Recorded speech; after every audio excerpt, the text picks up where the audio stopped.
Perkenalkan, nama saya Sugianto. Saya bergabung di PT Polindo Utama, perkiraan sekitar 11 tahun. Nama saya Abdullah Pakat, bekerja di Polindo sudah 17 tahun.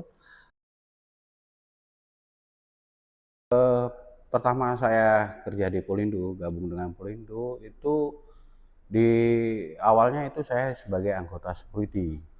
Awal kerja saya di sini pada tahun 2007, saya sebagai operator otomotif atau kalau bahasa ini montir.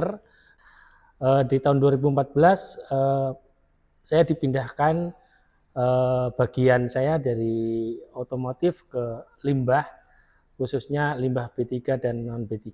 Kemudian saya diangkat sebagai koordinator security selama 2 tahun. Kemudian saya ditugaskan untuk memegang warehouse, ditugaskan bantu warehouse di Bayur sebagai kepala lapak di Bayur. Di sana saya bertanggung jawab penuh tentang produksi, tentang hasil produksi, tentang keuangan, tentang bagaimana penjualan, bagaimana mencari keuntungan perusahaan. Pada awal 2019 saya dipindahkan lagi ke admin office untuk membantu pengaturan tracking. Di situ saya 1 tahun di admin HRD, dan kebetulan setelah itu karena koordinator GA yang sebelumnya resign, saya dapat tugas yang menurut saya cukup istimewa. Itu saya langsung diangkat jadi koordinator GA.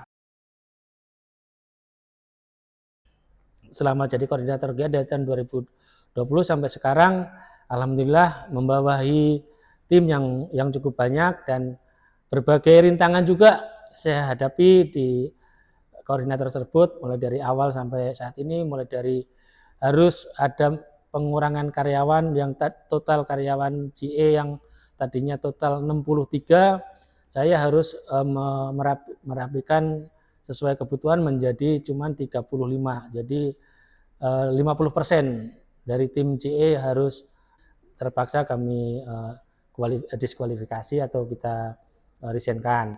Nah, itu juga tantangannya sangat luar biasa. Beberapa ancaman juga ada kepada saya dari orang-orang yang memang tidak digunakan kembali di Polindo atau diresignkan tadi. Tapi alhamdulillah backup dari manajemen juga cukup tinggi.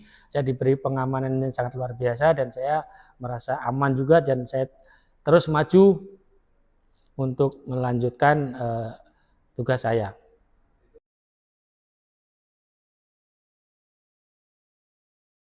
Sebagai pengusaha itu harus juga memikirkan daripada karyawannya, kesejahteraan karyawannya. Tetapi kalau perusahaannya tidak untung, ya kita tidak bisa untuk memberikan lebih ke perusahaan. Ya target saya harus mencari keuntungan perusahaan itu, sehingga saya bisa berikan ke karyawan. Alhamdulillah, walaupun belum sampai harapan yang kita inginkan, di sana saya bisa, ketika perusahaan itu untung, saya bisa bagi ke karyawan, termasuk bonus, termasuk sembako saya kasihin. Dan alhamdulillah untuk di tim saya ke bawah sama, kesejahteraannya juga diperhatikan oleh manajemen yang dari tahun-tahun sebelumnya belum menyentuh gaji UMR. Semenjak tahun 2023 kemarin sudah menyentuh UMR, dan